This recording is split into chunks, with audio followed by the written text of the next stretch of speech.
not more than a year and a half ago. And upon arriving to Washington, D.C., I was quickly introduced to, obviously, Mr. Meese, and I have so much to thank Mr. Meese for. First is giving me the opportunity to work at Heritage and being upfront and up close to the public policy sector that the Heritage Foundation offers. Secondly, I have my ability to drive in D.C. is in large due to Mr. Meese, because I would always be riding with him to press conferences, meetings, and such, and as a result, I can drive pretty effectively in D.C., which I hear is a hard task. Also, but you know, these are the things that Mr. Meese has done for me on a personal level.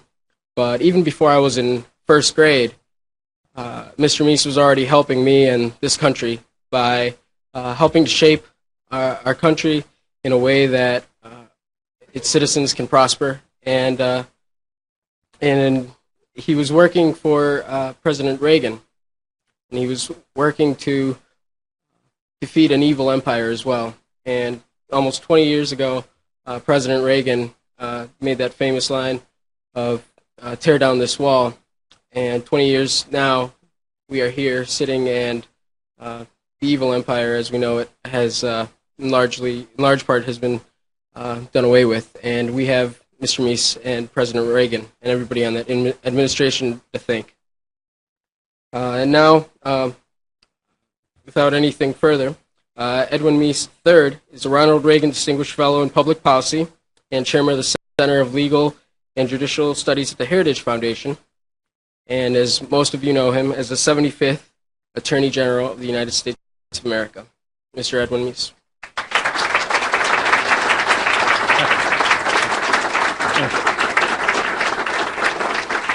Thank you, Fernando, and thank you, ladies and gentlemen. It's a real pleasure to be here. And Fernando, I want to say to the group here, to Morton, he really is a great driver. So if you need an expert wheelman for the Leadership Institute, Fernando's the guy. It's a great pleasure for me to be here. As Morton and I discussed earlier, this is my second opportunity to be at one of these breakfasts, and it's always a great time, particularly to be at the Leadership Institute. I don't think there's any more important organization within the conservative movement than this Leadership Institute, what Morton and his colleagues here have done over the years. Every once in a while, I'll meet somebody in their 30s, often a young lawyer with a prominent law firm, or maybe somebody in government, and I'm impressed that they are really well-versed in conservative ideas. And I wonder, how did this happen? Because there didn't seem to be anything particular in where they went to school. As a matter of fact, if they went to one of the leading colleges in the United States, you wonder almost how they ever got to be a conservative. But usually when I trace back and when I get to know them, it turns out that somewhere in their 20s, they went to the Leadership Institute or attended some of these courses. So what those of you who are supporters of the Institute are doing, and those of you who are part of the Institute, it's really a great contribution to our country and to the future of the conservative movement. I've got to mention the fact that today is the 6th of June.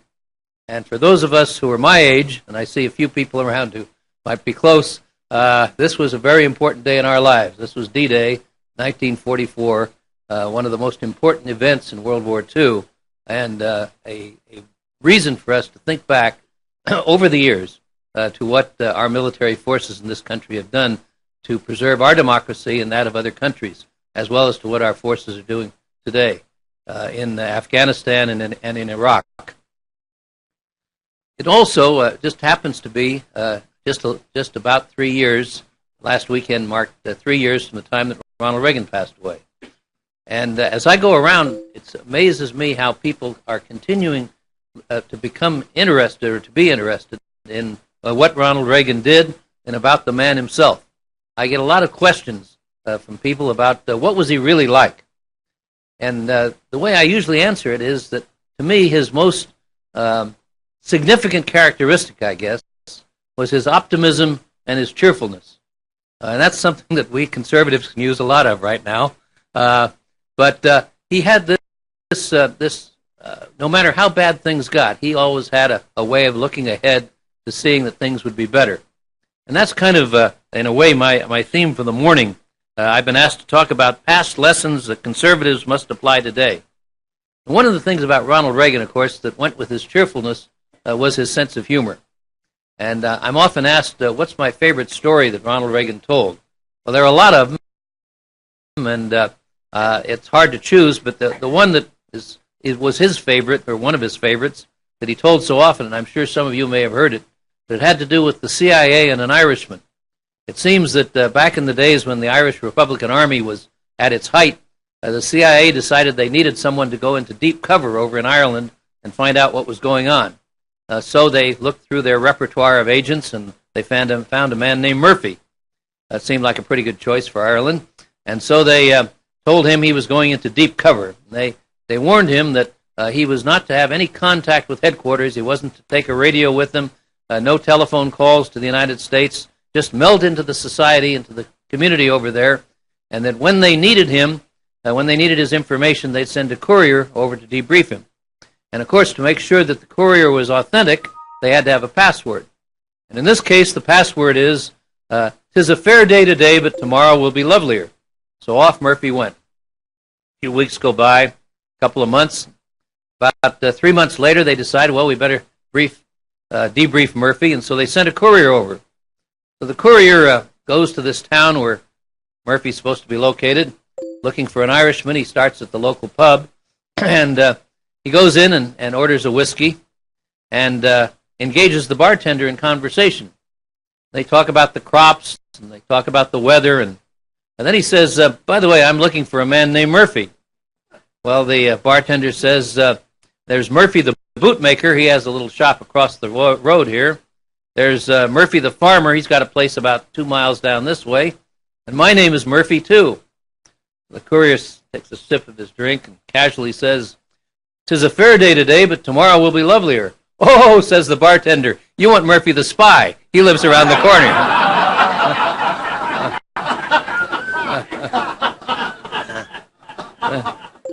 Well, to look at lessons of conservatism to apply today, I think it's important, in a sense, to look at the past and see what has been successful and what we might emulate and what has been unsuccessful. A little bit about the history of the conservative movement, which I know a lot of you are familiar with, particularly if you've been to Morton schools. But the conservative movement since World War II really started off as an intellectual movement. Back in the 40s and into the 50s, it was often primarily intellectuals who pushed the movement forward. People like Bill Buckley, when he wrote God and Man at Yale. He wrote about how bad things were in the 50s. We think of those now as the good old days. But you had people like Russell Kirk. You had Milton Friedman. You had Friedrich Hayek. People like this who developed the intellectual underpinnings of the conservative movement.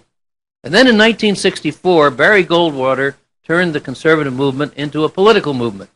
And while Barry Goldwater didn't win the presidency in 1964, two things happened. Number one is many people for the first time heard about conservative principles as the basis for his campaign. And secondly, he recruited a large number of young people, many of whom became then the soldiers, the precinct walkers, and in many ways the officials of the Reagan campaign just a few years later.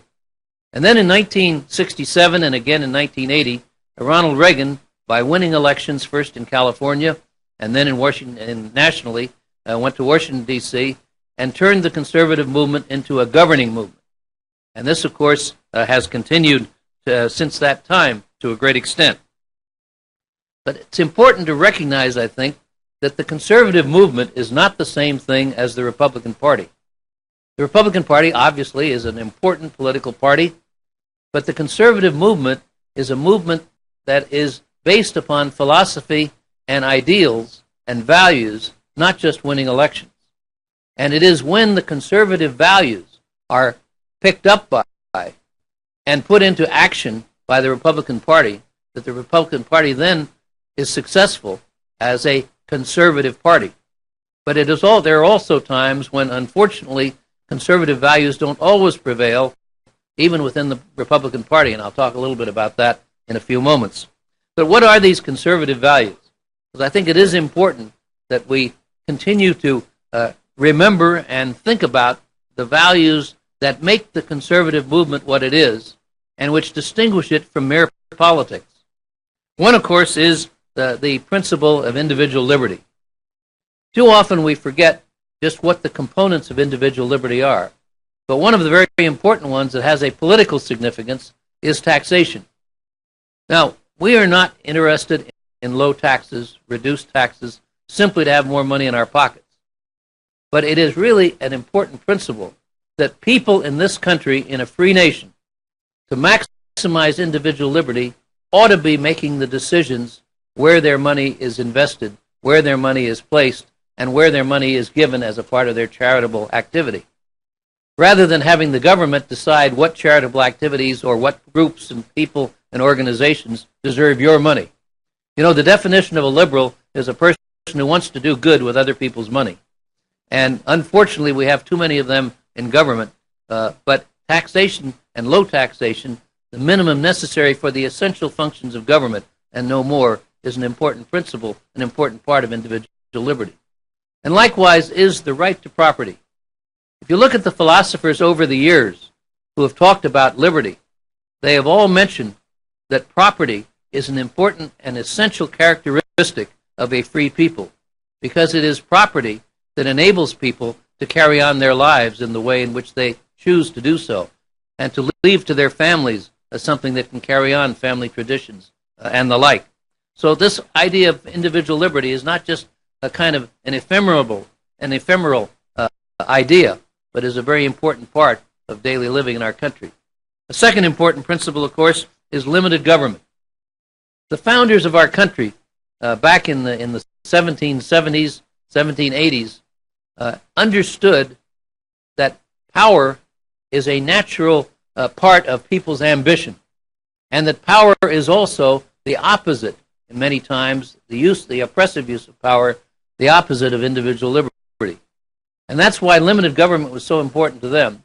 And so they dispersed power, both horizontally and vertically. They did it horizontally by, of course, having the separation of powers in our federal government into the three branches, legislative, executive, and judicial. But they also divided power in a vertical way by having a federal government or a central government of limited powers, leaving most of governmental authority to the states and to local governments. In other words, those governments that were closest to the people. So a part of limited government is for the minimum functions of the federal government that were set forth in the Constitution, and that other governmental power ought to remain with the states, and so that the people themselves have a better opportunity to determine the activities of government. It's much easier to get to your local mayor, your local city council, often than it is to get to your state, even the state legislature, let alone to Congress. Now, for most people in Washington, D.C., they think of Congress as being pretty close. But for most of the people in this country, their knowledge of government is much more involved with what happens to them locally. And that's why this dichotomy between federal and state government is so important, and which unfortunately, increasingly by both Republicans and Democrats, is something which is abandoned, which has been honored more in the breach than in the observance. A third important part, of course, a third important value is free market economics, a critical part of prosperity. The Heritage Foundation puts out every year the Index to Freedom, and the index, and that's the index to economic freedom. And one of the interesting things is that as you look at the list of countries and their order in terms of maximum to minimum economic freedom, you also can almost put on top of that a list of prosperity in the various countries and see how the two match. The key to prosperity, of course, is economic freedom. That means minimum regulation by government and minimum interference by government in the way in which the economy works. A fourth principle of conservatism is strong national defense. Most people agree that the one absolutely imperative function of government, including the federal government, primarily the federal government, is to defend the nation against those who would be aggressors against us, who would threaten our liberties and those of our allies. And so the government's primary responsibility has got to be an important part, an important value of conservatism. And finally, traditional American values. Religion, for example, as a foundation of liberty of a free people. It's often been said that for a free people, religion and religious belief and morality is absolutely critical, whereas in a monarchy or in some sort of a totalitarian regime, you have someone telling you what to do, but that in a democracy, in a republic such as we have, it is up to the people to voluntarily comply with the law, and that's why things like religion and morality, concepts of family and the like, are so important. Well, we've had some impressive conservative victories within our lifetimes of the people who are here. One, of course, was Ronald Reagan's victory in 1980, where at a time of great crisis for the country, actually probably one of the worst crises we'd been in since the Great Depression to the 1930s, we had Ronald Reagan, who revitalized the economy, who rebuilt our national defenses, our national defense capabilities after they had deteriorated so much in the last part of the 1970s, and revived the spirit of the American people. He applied the principles that I was talking about earlier. For example, in regard to freedom and limited government, he reduced the tax rates, he minimized and reduced the regulations that had been strangling our economy, he slowed the growth of federal spending, thus helping to limit government. He, of course, built up our military, and this resulted in the restoration of America's place in terms of world leadership, and more important, and equally importantly, the end of the Cold War. But he also spent a lot of time talking about and encouraging our people in terms of traditional American values. He talked a great deal about things like family and work, and peace, neighborhood, faith, those things that take people out of just the ordinary humdrum way of life and give them a kind of spiritual uplift to make life worth living. Well, as Newt Gingrich said of Ronald Reagan in a recent publication, he said how 1980 marked a point of demarcation in our country in terms of conservative values. He said from 1932, the beginning of the New Deal, through until 1980, the Democrats clearly led the governing coalition, and even Republican presidents too often operated within the world and the mindset created by the New Deal and Franklin Roosevelt. And he went on to say, then in 1980, President Reagan broke with that pattern and launched a substantial shift in the core principles of American public policy. Under Reagan, defeating the Soviet Union replaced containing it. Cutting taxes replaced government redistribution of wealth.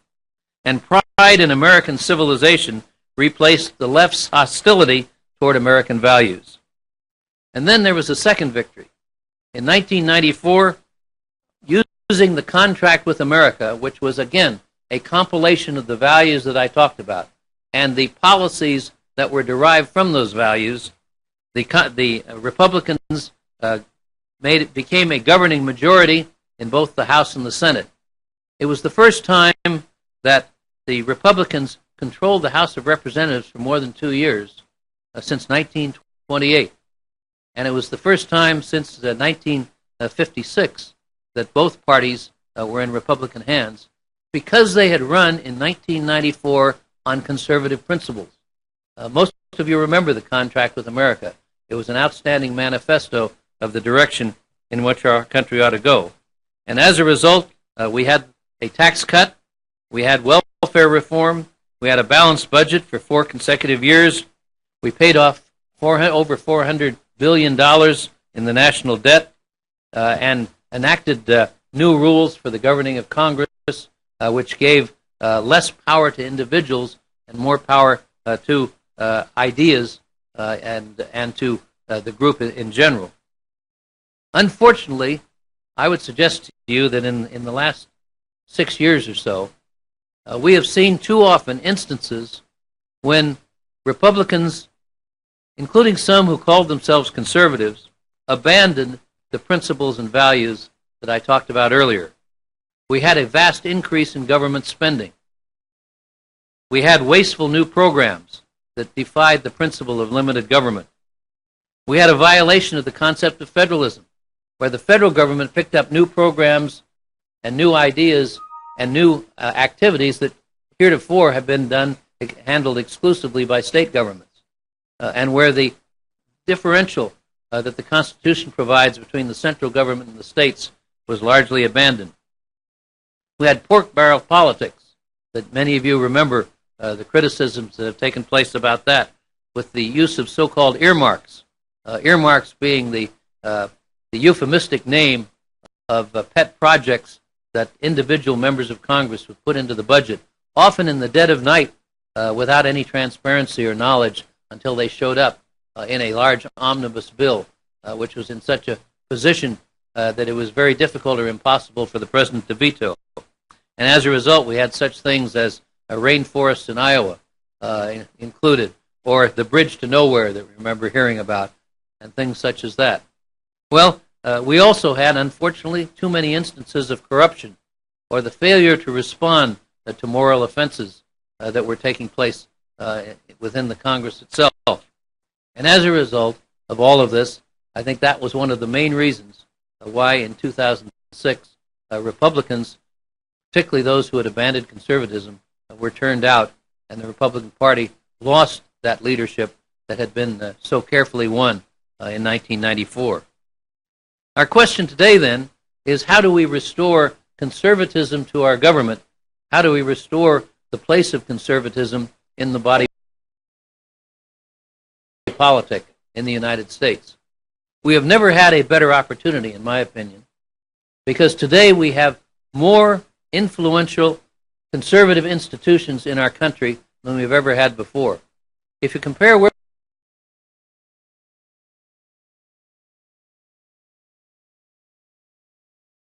we were in the 1970s when Ronald Reagan was working on building up the conservative movement, compared to today, some 30 years later, and think of all the things that have happened. Talk radio, for example, which was a conservative talk radio, which didn't exist in those days. Conservative television channels and cable television generally, where you have a lot more voices and a lot more opportunities. On the academic field, the Leadership Institute, what's happening here, as well as what's going on throughout with the ISI, the Intercollegiate Studies Institute, or the Federalist Society in law schools. All these are things that have occurred within the last 30 years. In publications, I don't need to tell you about the number of publications we have in the conservative movement. You just have to look in your mailbox every day to see how many there are. New magazines, new periodicals. Just about everywhere we go, we see new resources for the conservative movement. And so the question is, how do we harness these resources in order to make conservatism the principal reigning philosophy of politics in the United States? I would suggest to you that Ronald Reagan and the contract with America later on have given us some ideas, some lessons that we need to utilize today. The first is to present to the American people a vision of where the country ought to be going, an optimistic vision, an encouraging vision, and a vision based on the values that I talked about earlier. But in order to do that, we also have to be able to communicate those values effectively. And this, of course, is where Ronald Reagan provided us not only with lessons, but with a great example. Because it's important how we present our vision of America. We have to talk about it in ways that people will not only understand, but will respond to. There's a saying that conservatives talk about policy, and liberals talk about people. We have to humanize what we're saying so that people understand why it applies to them personally and to their families. Every message has two components. Every effective message has two components. One is information that appeals to people's intellect, but the other is emotional content that appeals to their heart, that appeals to their responsiveness to realize why this is important to them. And this is why we have to talk in a way that people will remember and that can get our message across. Ronald Reagan was great in being able to capsulize ideas in ways that people remember. I think of when he was talking about the Soviet Union back in the early 1980s, and he would talk about the economic program and the failures of communism as an economic idea, and how the hardships of the people in the Soviet Union were an example of why communism essentially and socialism essentially failed. Now, he could have given all kinds of statistics about the low gross national product or the low amount of personal goods available to people and all this sort of thing. But he didn't. He talked in stories, almost you might say in parables. Some of you may remember those stories. The one he told, for example, about the day that the commissar goes out to the collective farm to talk about the crops. And he says to the manager of the collective farm, he says, "Comrade manager, how are the crops this year?" And the manager says, "Oh, comrade commissar, the crops, they are just magnificent." Says, "If you took the potatoes and piled them one on top of each other, they would reach to the foot of God." And the commissar says, comrade, this is the Soviet Union. There is no God." And the manager says, "That's all right. There are no potatoes either." Or the other one that he used to tell about the fellow who had, in the Soviet Union, not too many people had cars, so this one poor fellow had saved up years and years. He finally had enough money to buy a car, so he made an application for the car. And he was told to come down on a certain day, and he would get his permit to buy a car. And so he went down on that day. He had to stand in the line for about 2 hours. Finally got up to the counter and says to the clerk, "I'm so-and-so. I'm here to get the permit to buy the car." So the clerk goes back and goes through the shoebox and finds the permit, gives it to him and says, "Here you are. Your car will be ready 10 years from today." And the man says, 10 years from today? Will that be the morning or the afternoon? And the clerk says, "Well, what do you care? It's 10 years from today." He says, "Well, I've got the plumber coming in the morning."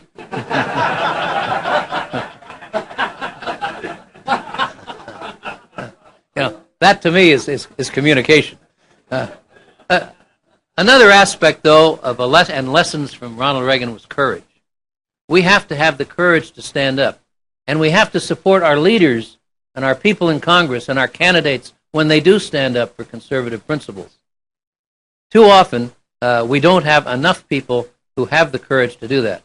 Ronald Reagan did it in 1981 when he stood up to the professional air traffic controllers who struck in violation of the federal law.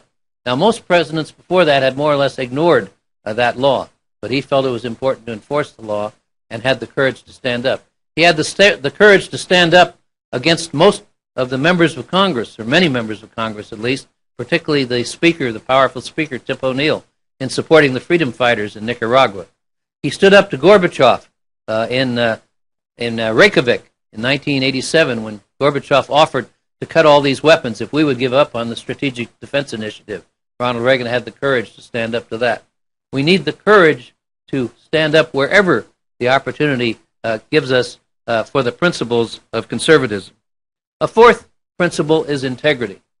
The saddest thing to me about the year or two leading up to 2006 was how many of our people, even many of them professing to be conservatives in the Congress, who were indicted or convicted of violations or who had to resign because of their involvement in either corruption or moral offenses. Integrity is an important part of getting our conservative message across and standing up for conservative values. A fifth lesson, I think, is persistence. The one thing that Ronald Reagan had, as he often said, he would take half a loaf if that's all he could get from Congress, but then he'd go right back and try to get the rest of it. And persistence is tremendously important. In 1981, Ronald Reagan talked about a 0-0 option in terms of intermediate-range nuclear weapons in Europe. And everybody told him, including his own Secretary of State, that that was impossible. And yet he went ahead. And when the Soviets initially refused to meet him on a 0-0 option and kept their weapons in Europe, then he deployed our intermediate-range strategic weapons in Europe.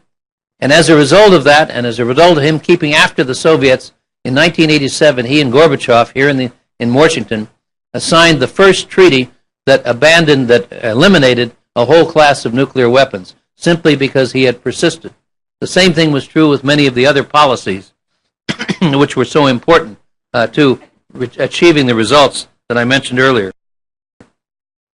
And finally, a very important lesson that again was championed by Ronald Reagan, and that was unity and cooperation. Rather than pitting one group of conservatives against another, whether it's in fundraising or activities of one sort or another, or having competition, he always preached cooperation. He talked about people of the same political philosophy never attacking each other personally. Sure, we we might agree, we might disagree on particular ideas, we might disagree on particular policy issues, but we should not attack each other personally, but rather cooperate for the benefit of all.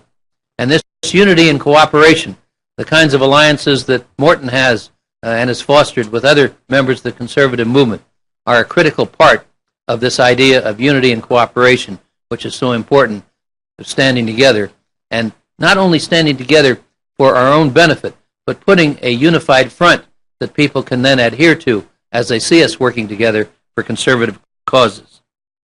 Well, these are some of the lessons I believe you glean from looking at the conservative movement over the past 50 years, and particularly over the last 25 years. Ronald Reagan, as I said, was an optimist. And I think if you look at the conservative resources that we have, if you look at the conservative values that are essential as the foundation for our movement, and if you look at the opportunities that we have today, we can join with Ronald Reagan in what he always used to say, and that is, the best days of America, and I would add, the best days of conservatism are yet ahead. Thank you.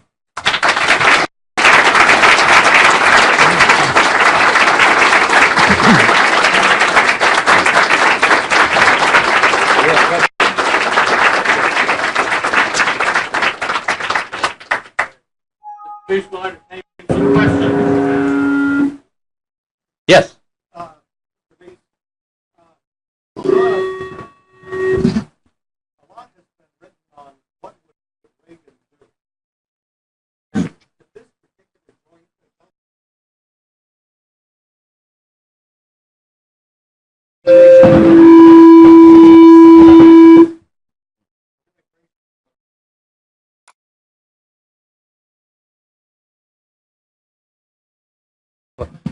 No, I'm not charged. Yeah.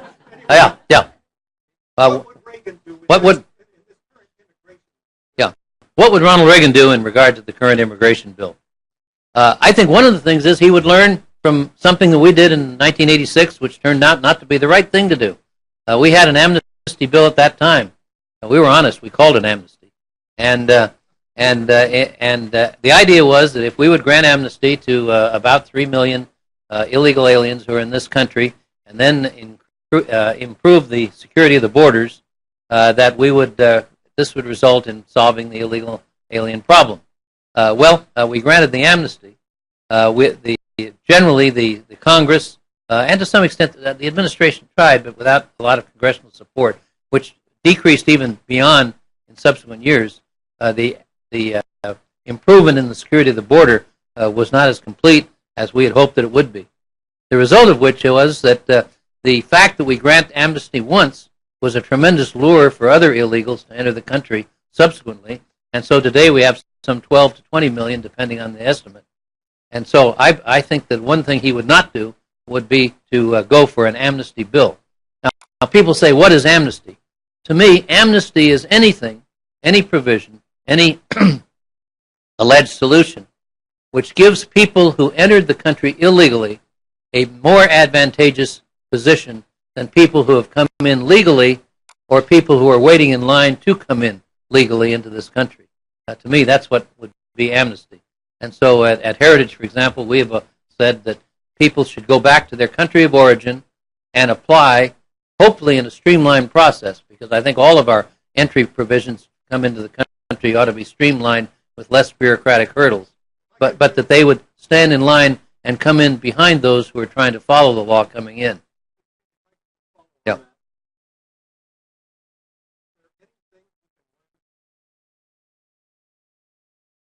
Yeah. Is there anything we can do to enforce the law against employers knowingly hiring illegals? Absolutely, because that was one of the things that started off quite well with employer sanctions, but then there would be exceptions, and it was not vigorous after the 1988 or so. It was not as vigorously enforced, and it's absolutely critical that it has to be a combination of things that go into a successful immigration reform bill. But there's the current provisions, and I could spend the next half hour, but I won't, Morton, on the current immigration bill. But there are two things you ought to know about it. One is it would grant to anyone who is here illegally after a running-in period or regulatory period of the Department of Homeland Security after not more than 180 days, anybody who is illegal who would say that they are here prior to the 1st of January 2007 would automatically have to be given a legalization permit, a probationary Z visa, as they call it, to stay here legally, being untouchable by immigration authorities, unless within 24 hours of the application the government could find some basis to deny it, such as a felony or something like that. Well, as you know, with the federal government, have you tried to get a passport in 24 hours or anything else? So two things. One is you're going to have an awful lot of illegal aliens who are here, many of them with criminal records and so on, getting these stay out of jail free passes in effect. But also, what a lure to people who are illegally on the other side of the border coming in, because they know there's a limited period of time to get these things, and I think you're going to have the greatest flood of illegals we've had in recent history. Beyond that, there's another provision most people don't know about, and that is every person who works in the United States would have to be enrolled in the employment verification program, which means most of the people in this room. And that's a thing that I don't think has been realized, that this has a vast new database that the federal government will be creating simply to verify the employment of those people or to let employers know who can work and who can't. But it goes far beyond anything that has been contemplated to simply deal with the illegal immigration problem. There are a lot of other problems with the bill, but that gives you some idea of what happens. This goes back, I think, to a process issue, and that's what happens when the government does things in secret, as this bill was cobbled together. The other thing I think that this administration has got to learn, that every time you go and do something in combination with Teddy Kennedy, you're going to get snookered, and the American people are going to lose. Okay.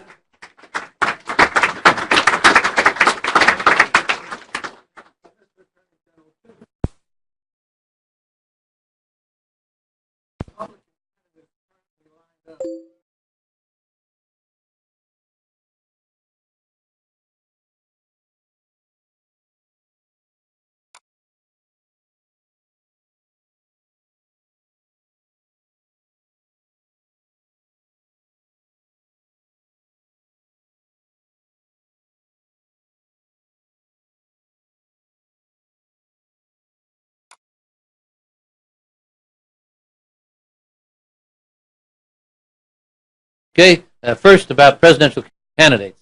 One of the things at Heritage we do is like to make ourselves available to brief all the candidates. For that matter, we'd brief the Democrat candidates too if they came around. So for that reason, I have refrained from picking favorites or commenting on any of them. I think all of them are friends of mine and as well. But so it's hard to say. And also, the reason I'm a little would be reluctant anyway, if I was, I think it's early yet. I think we have a long period of time to even know who's going to be in the race, let alone who has done the best job of convincing the public they ought to be the candidate. In my mind, who they were convinced as to be the most conservative candidate. One of the things that I think is really critical, and I'm not quite sure how you fix it, but this idea of having a 4-year campaign for president that starts the day after the election of the new president is, I think, hurting this country. I think we're going to have election campaign fatigue by the time we even get the candidates about a year from now. And I think that that's something we all ought to really be looking at. But beyond that, you wonder, if we have, as they predict, a candidate from both parties by February or March of next year, what are they going to do till November? And I think this is going to affect turnout. As to the second question, we have these principles are pretty much involved on our website, the Heritage website.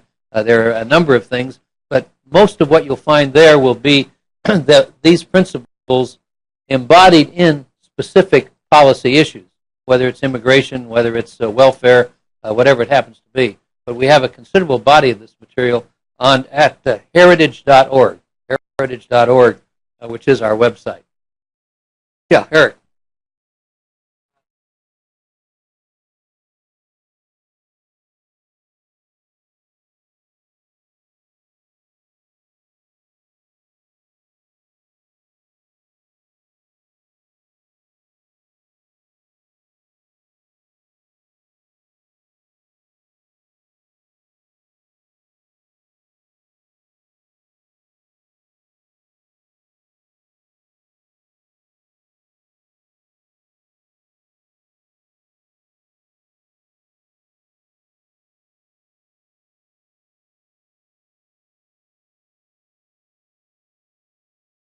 Yeah, what can conservatives do to draw down the size of government, and what specific programs could be cut or cut out?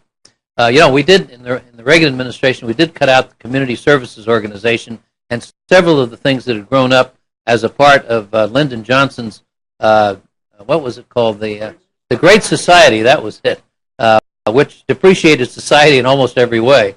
And as a matter of fact, that was the one where Ronald Reagan said Lyndon Johnson waged war. Let's see, what did he do? He declared war on poverty, and poverty won. And we did cut out a lot of those programs. The education is an interesting one because in 1982 we tried to abolish the Department of Education. We couldn't even get the Republican senators. The Republicans had taken over the Senate. We couldn't even get some of the Republican senators who had voted against establishing the Department of Education in 1978. They would not vote to abolish it in 1982. For one thing, the unions had gotten in, and like a cancer, and had put pressure on them not to abolish it.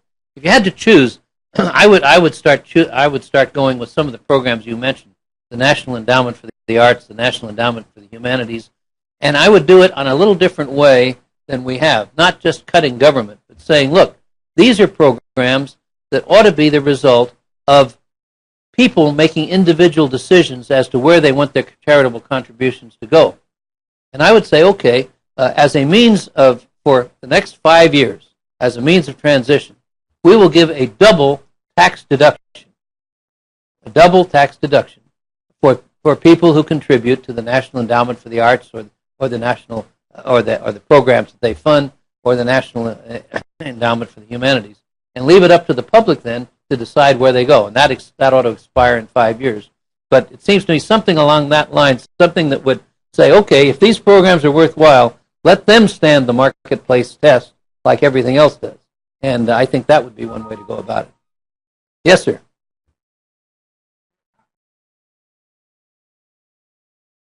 Yeah. Yeah.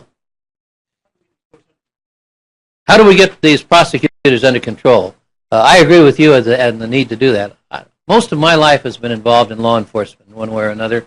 I was an active prosecutor, trial lawyer for 8 years in my early career, and I've just been appalled by several of these things. The Nifong thing, the Duke rape case, alleged rape case, the Scooter Libby thing, the prosecution of the deputy sheriff down in Texas for shooting a illegal alien, a number of these kind of things. What's happened to Tom DeLay? I think it's terrible. I think this is where people just have to rise up. In the case of Scooter Libby, I think it is an excellent candidate for a pardon. The unjust way in which this was handled.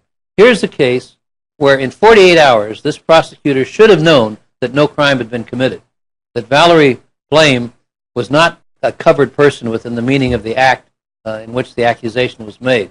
That there was no violation of the Covert Agent Identities Act. There was no violation of the Espionage Act.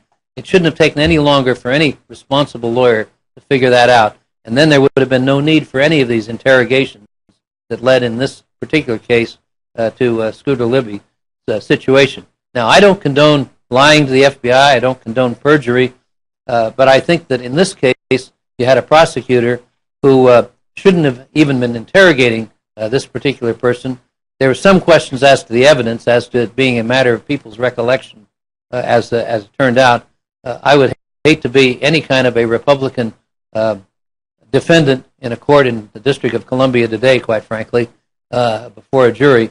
And so you had all of these things coming together. But what they did in this case was they piled on the counts.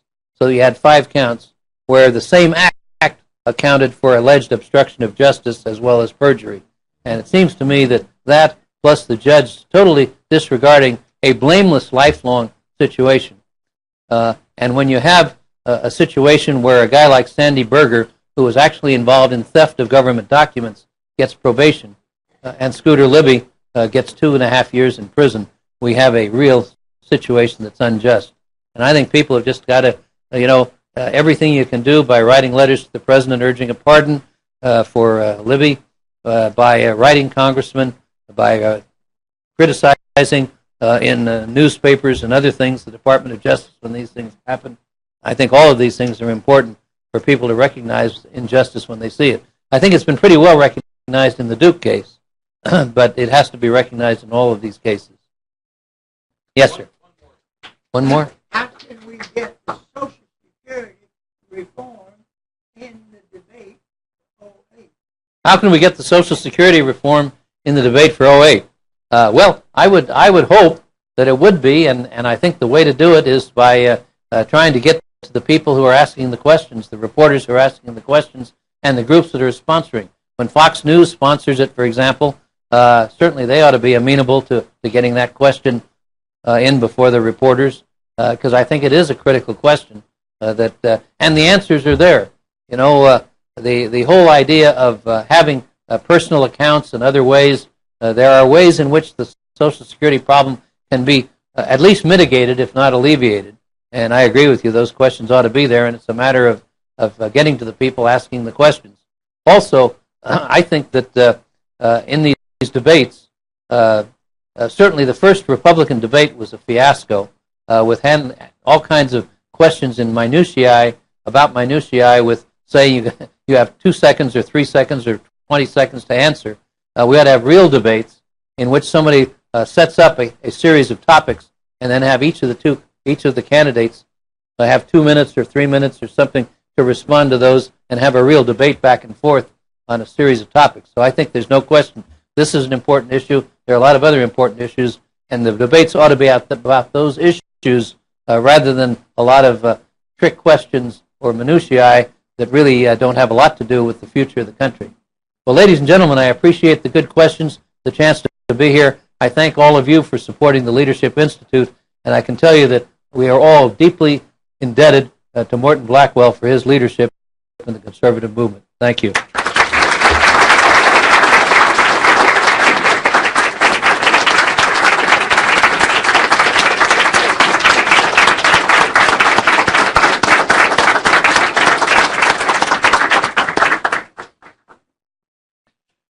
Ladies and gentlemen, most of you know that the Leadership Institute for a number of years now has been the sole producer and supplier of Adam Smith neckties to the United States.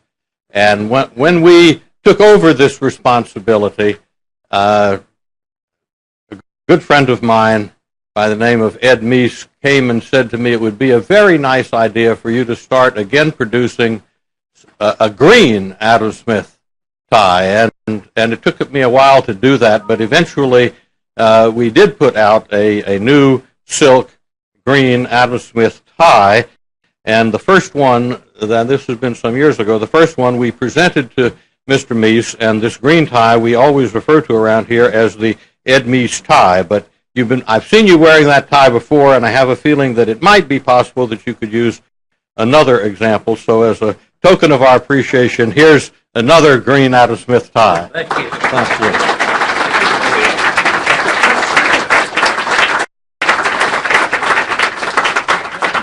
Let's see the tie.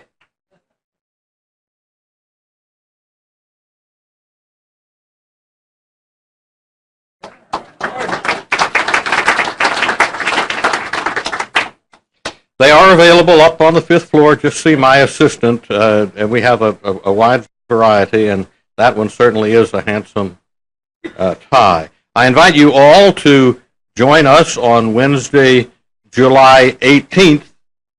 We're off schedule because of the 4th of July period. Wednesday, July 18th, our next Wednesday Wake Up Club breakfast will feature Senator Jim DeMint of South Carolina. He'll discuss the stakes in 2008, what conservatives need to do to gain back America's confidence. Those of you who would like this morning a tour of our building should meet at the lectern here immediately at the conclusion of the breakfast. A tour will depart immediately, and your tour guide will be Nicole Angersbach. Nicole, where are you? Step up here, and if you're interested in a tour, we'd be delighted to have you go through and see all of our facilities. I thank you all again and look forward to seeing you. What? There is one more thing.